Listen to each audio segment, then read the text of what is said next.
80%, 90%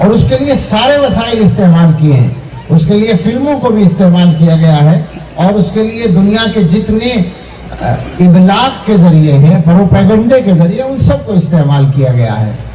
اور حد یہ ہے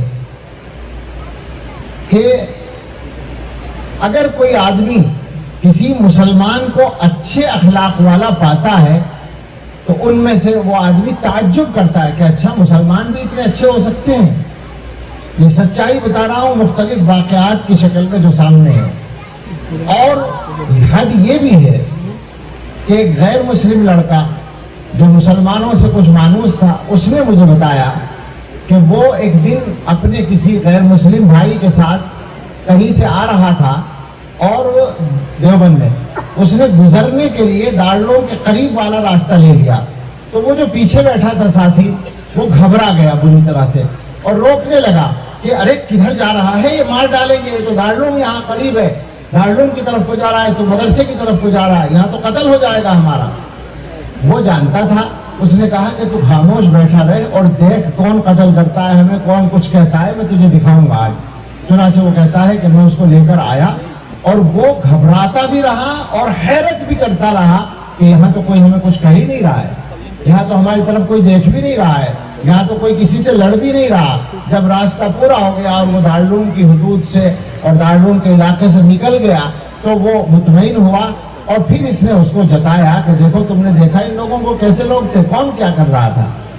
اس درجے غلط فہمیاں، یعنی دیوبند کا رہنے والا ایک غیر مسلم دارالعلوم کے بارے میں یہ سمجھ رہا ہے کہ یہاں کے لوگ قاتل ہیں، ہمیں مار دیں گے۔ اس طرح کے بہت سے واقعات ہیں۔ تو پروپیگنڈے کی طاقت اس کے لیے بھرپور استعمال کی جا رہی ہے۔ اب آپ سوچیں ذرا کہ اس درجے جب غلط فہمیاں ہوں گی تو ہمیں کتنی محنت کرنی پڑے گی۔ اور اسلام کے بارے میں، رسول اکرم صلی اللہ تعالیٰ علیہ وسلم کے بارے میں، اور اس سے بڑھ کر اللہ کے بارے میں جو کچھ آج کل دنیا میں کہا جا رہا ہے، اب تو یہ سوشل میڈیا کے جو ذرائع ہیں ان کی وجہ سے ساری دنیا کے کام سامنے آ جاتے ہیں، اچھے بھی اور برے بھی، تو آپ اس کو دیکھ کر اندازہ کر سکتے ہیں کہ کتنی محنت اس موضوع پر ہو رہی ہے۔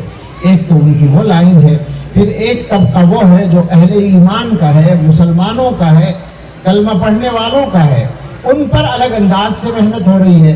جیسا کہ میں نے ابھی مسجد میں عرض کیا تھا اثر سے پہلے کہ رسول اکرم صلی اللہ تعالیٰ علیہ وسلم نے جو معیار دیا ہے کہ انسان اللہ کو رب مانے، اسلام کو مذہب مانے اپنا، اور محمد صلی اللہ علیہ وسلم کو رسول مانے، اور ماننے کی کیفیت میں اطمینان ہو، یقین ہو، رضا ہو، خوشی ہو، اعتماد ہو، اس کیفیت کو ختم کرنے کے لیے محنت ہو رہی ہے۔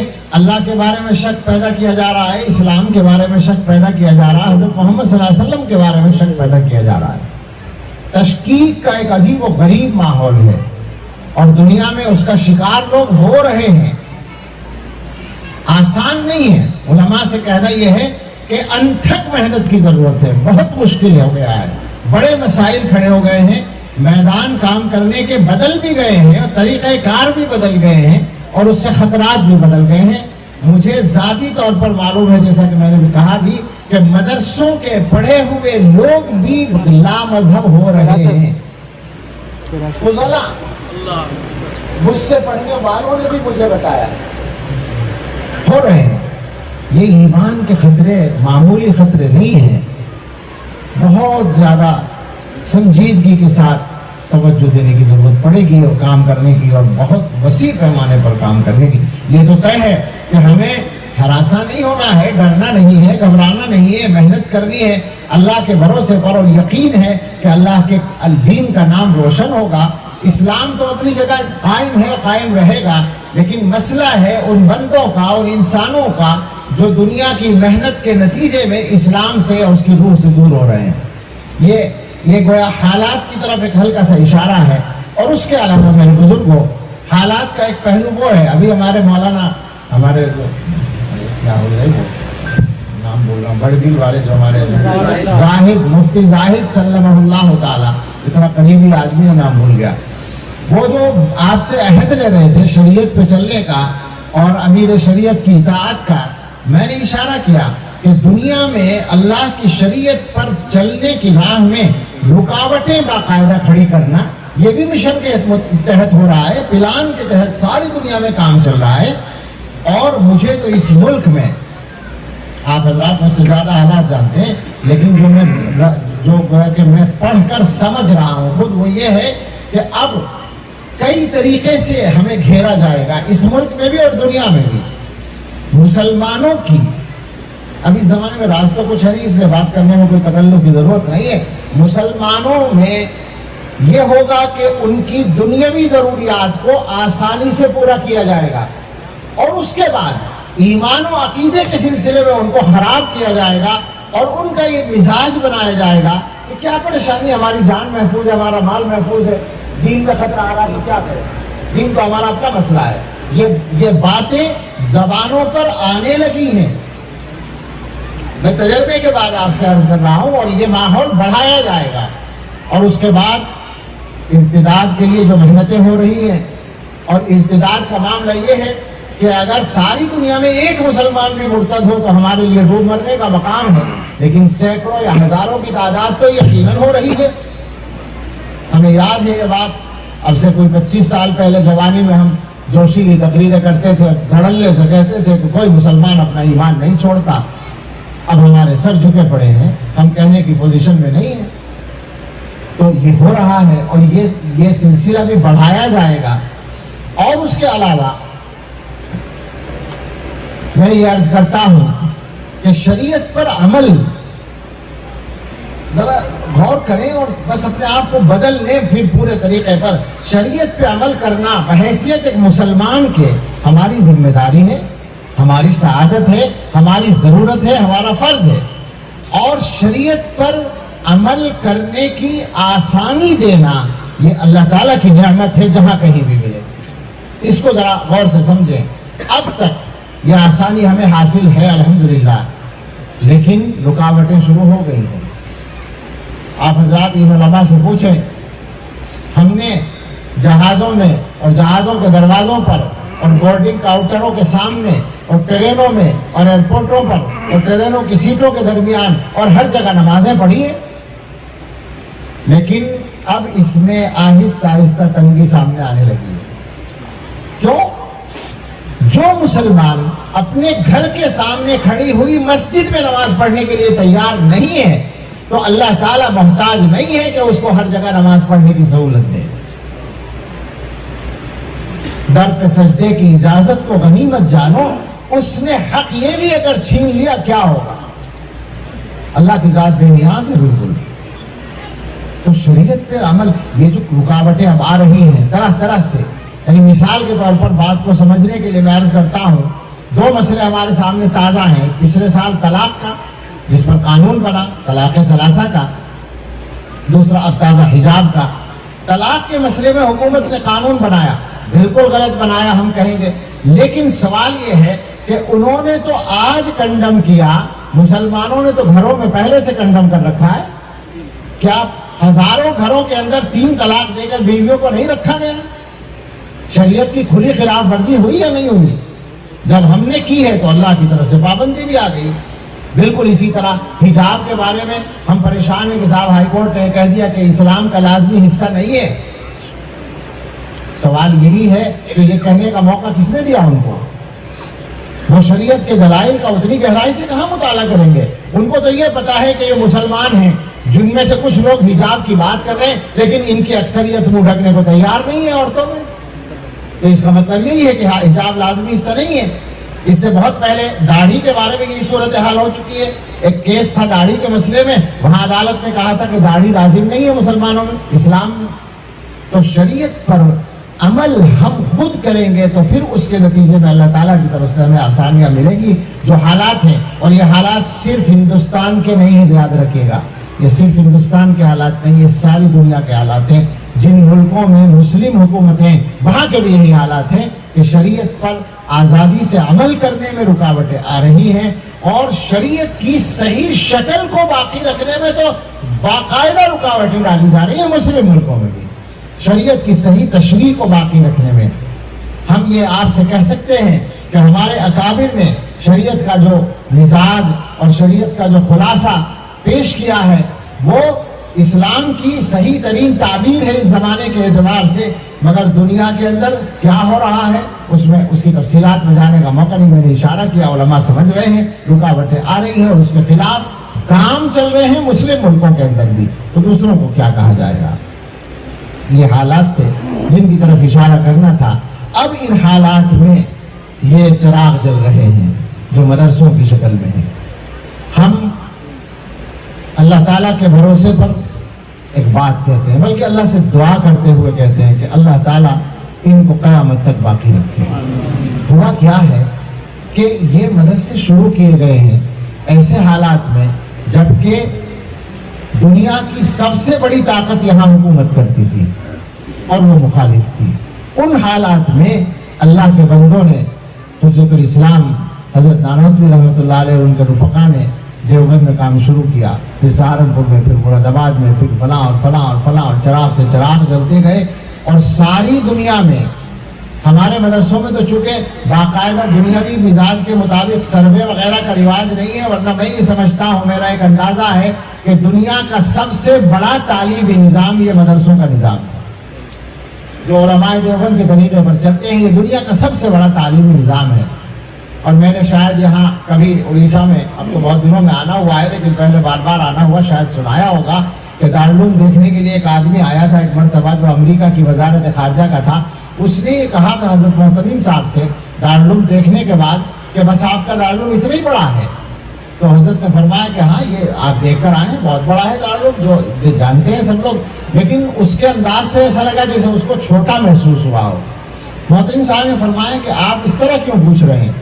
اس نے کہا کہ میں خفیہ محکمے سے تعلق رکھتا ہوں اور مسلمانوں کی مذہبی سرگرمیوں کی تحقیقات میرے ذمہ ہوتی ہیں۔ میں دنیا کے سارے ملکوں میں، سارے بر اعظموں میں جاتا ہوں جہاں جہاں مسلمان رہتے ہیں، کچھ قابل ذکر تعداد میں، تو میں جہاں گیا اور آپ کے مذہب کا کوئی کام مضبوطی کے ساتھ میں نے وہاں ہوتا ہوا دیکھا اور اس کی جڑ کو کریدا تو اس کے نیچے سے دیوبند نکلا۔ جہاں بھی میں نے تحقیق کی کہ بھئی آپ کا تعلق کہاں سے، اور ظاہر ہے اس کو دو کام ملے ہوں گے، یا تو مدرسہ ملا ہوگا یا جماعت ملی ہوگی، تو جماعت کا شجرہ نسب بھی وہیں سے ہے، مدرسوں کا بھی وہیں سے ہے۔ اس نے یہ کہا، یہ گواہی ہے ایک دشمن کی۔ تو یہ دنیا کا سب سے بڑا تعلیمی نظام ہے، مگر ظاہر ہے کہ اس کی جو قدر و قیمت مسلمانوں کے لیے ہے، اس کو مسلمان سمجھے پوری طرح یا نہ سمجھے، دنیا والے سمجھتے ہیں۔ یعنی ان کو پتا ہے کہ یہ مسلمانوں کی شہرت ہے، مسلمانوں کو ایمان یہیں سے ملتا ہے، لہذا مدرسوں پر قدغن لگانے کے لیے پوری محنت ہے۔ لیکن اسی کے ساتھ ساتھ ہم اللہ کے بھروسے پر ایک بات پھر کہیں گے کہ انشاءاللہ ہمیں امید ہے اللہ کی ذات سے کہ یہ اس سازش میں کامیاب نہیں ہو سکیں گے۔ ایک آدمی اور آیا تھا، وہ بھی امریکہ ہی کا تھا، کیونکہ امریکہ والوں کو تو ہر جگہ جانے کا اور دخل دینے کا حق ہوتا ہی ہے، تو وہ اتفاق سے عربی بولنے والا تھا۔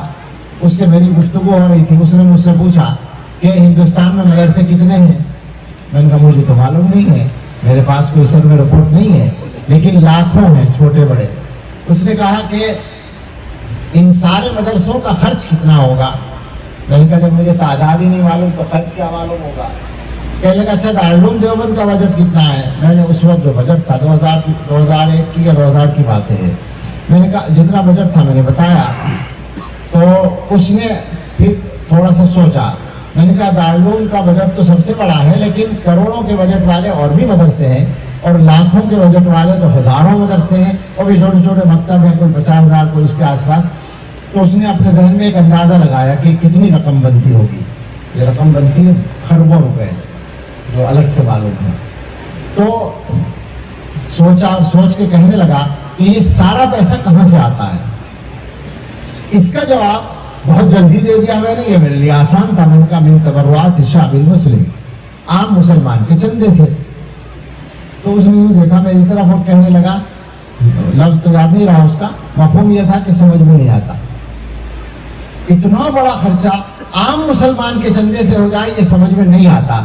میں نے کہا آپ کی سمجھ میں کیا آئے گا، ہماری سمجھ میں نہیں آتا. یہ سمجھ کی بات ہی نہیں ہے، یہ مسئلہ عقل کا نہیں ہے، یہ مسئلہ عشق کا ہے. کس کی سمجھ میں یہ بات آئے گی کہ مولانا فاروق صاحب کا آدمی اعلان کرے کہ لاؤ اپنی جیب سے پیسے نکال کے یہاں ڈال دو اور لوگ ڈھیر لگا دیں. اور دنیا میں ہر جگہ یہی ہوتا ہے. مدرسوں کے اندر، ہمارے علاقے میں بعض مدرسوں میں جلسے ہی میں چندے کا رواج ہے، تو کروڑوں کا چندہ جلسے میں ہوتا ہے. کس کی سمجھ میں آ سکتا ہے؟ کوئی بات ہے بھلا یہ کہ آدمی نے محنت سے کمایا اور جیب سے نکالا اور ایک مولوی کی جولی میں ڈال دیا؟ سمجھ میں آنے والی بات نہیں ہے. یہ اللہ تعالیٰ کا غیبی نظام ہے. لیکن میرے بھائیوں، مسئلہ یہ ہے کہ اللہ تعالیٰ کی نعمتوں کو باقی رکھنے کے لیے بھی کچھ کرنا پڑتا ہے.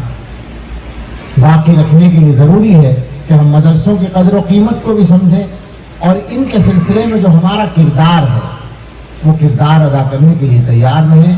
مدرسہ چلانے والے، اس اسٹیج پر کہنے میں مجھے بالکل تکلف نہیں ہوگا، مولانا کا اسٹیج ہے، مدرسے والے 100% اصول و دیانت پر آ جائیں جتنی جلدی ممکن ہو. معاف کریے گا، صحیح اور صاف بات کہنا ضروری ہے، ورنہ حالات خرابی کی طرف، خطرناکی کی طرف جا رہے ہیں. پڑھانے والے، میں اپنے آپ کو بھی کہوں گا، پڑھانے والے جتنی جلدی ہو سکے پوری ایمانداری سے پڑھانے کا کام شروع کر دیں. پڑھنے والے بھی اللہ کی نعمت سمجھ کر محنت شروع کر دیں. اور یہ چندہ دینے والے یہ بھی اخلاص کے ساتھ اور پورے تعاون کے جذبے کے ساتھ اور مدرسوں کو مضبوط کرنے کے جذبے کے ساتھ کام کریں. کہنے کا مطلب ہے کہ مدرسوں سے تعلق رکھنے والے جتنے طبقے ہیں وہ سارے کے سارے ایمانداری پر آ جائیں. سیدھے سیدھے لفظوں میں یہ شدید ضرورت ہے اس زمانے کی. اس کی تفصیل آپ جانتے ہیں، کس کس چیز کی ضرورت ہے، کہاں کہاں انگلی رکھی جا سکتی ہے، کہاں کہاں اصلاح کی ضرورت ہے. یہ علماء کی کرنے کا کام ہے، ہمیں سب کو جلدی سے جلدی کرنا ہے، ورنہ حالات خطرناکی کی طرف جا رہے ہیں. اور علماء کو اب مضبوطی کے ساتھ اللہ کے دین کو لوگوں کے دلوں میں قائم رکھنے کے لیے محنت کرنی پڑے گی. اور ظاہر ہے کہ اس کے لیے اپنے اندر اس سے کہیں زیادہ، ہزاروں گنا زیادہ پاور پیدا کرنا پڑے گا. آج دلوں پر محنت کی اتنی اس سے زیادہ ضرورت ہے جو ہمارے اکابر کے زمانے میں رہی ہوگی. اس لیے کہ اب مسئلہ مشکل ہوتا چلا جا رہا ہے اور آسانی کے ساتھ بچوں کا ایمان جا رہا ہے. علماء کے گھروں سے جا رہا ہے، معاف کیجیے گا، دیندار گھروں سے جا رہا ہے. اور اس کے واقعات کوئی ڈھکے چھپے نہیں ہیں، سب کو معلوم ہے. یہ ہم سب کے سوچنے کا موقع ہے. اس ملک میں ہم رہ رہے ہیں، ہمیں ہمارا کردار صاف ہے، ہمیں اپنی بات صاف کہنے میں کوئی تکلف نہیں ہے. ہمارا یہاں پر حق ہے اور ہم اپنے دین و ایمان کے ساتھ اور دین کی پوری تفصیلات کے ساتھ انشاءاللہ زندہ رہیں گے. اور ہم اس کے علاوہ کے لیے تیار بھی نہیں ہیں. ہمیں جینا ہے تو مسلمان بن کر جینا ہے اور مرنا ہے تو مسلمان مرنا ہے. وہی ہمارا عہد ہے.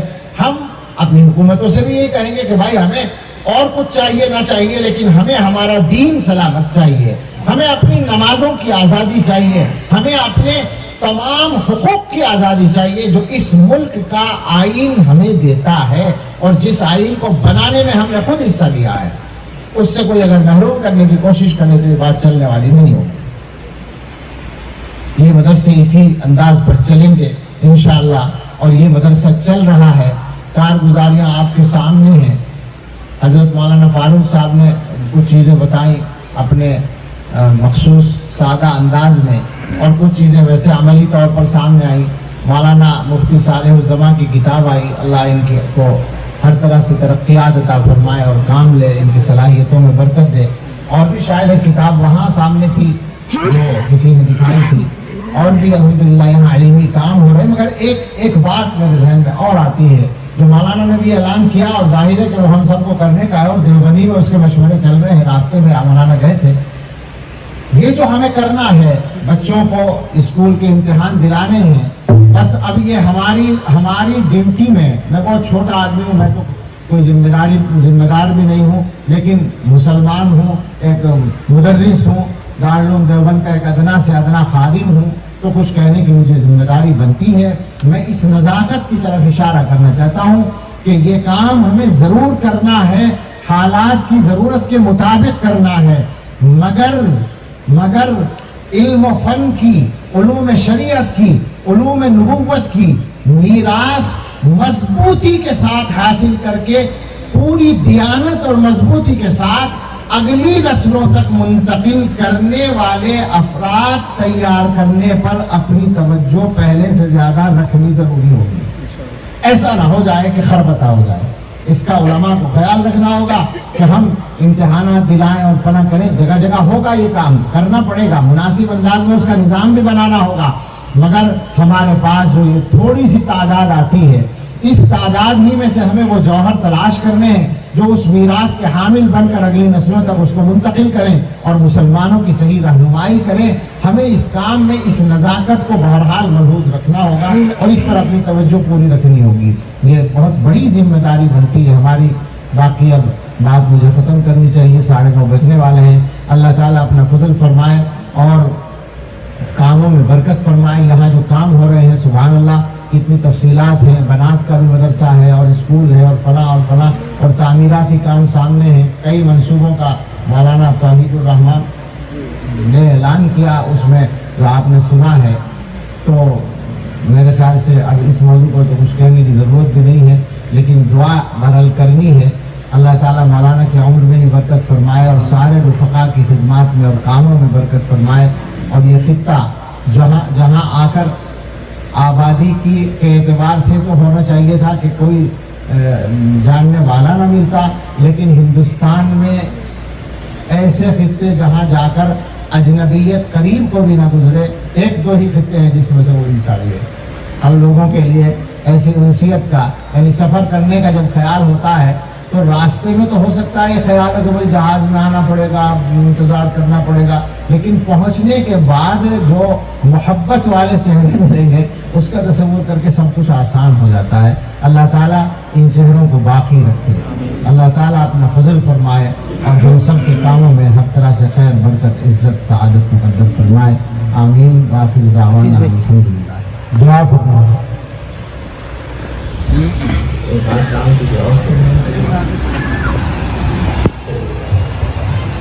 دعا کیجئے اور دعا کیا کیجئے، سمجھ گیا؟ عام طور سے مسلمانوں کو دعا کرنے کی عادت نہیں ہے، کرانے کی عادت ہے۔ بولتے سے کراتے ہیں، مولانا صاحب مل جائیں گے، اجی دعا کیجئے، دعا میں یاد رکھے۔ ہمارے حضرت کے خلیفہ ہے دیکھیے مل گیا اسلم صاحب، وہ کہنے لگے کہ مجھ سے ایک آدمی نے کہا کہ جی خصوصی دعا میں یاد رکھنا ہے، تو میں نے کہا کہ عمومی دعا میں بھی یاد نہیں رکھوں گا۔ کہنے لگے تو خود اپنے آپ کو تو دعا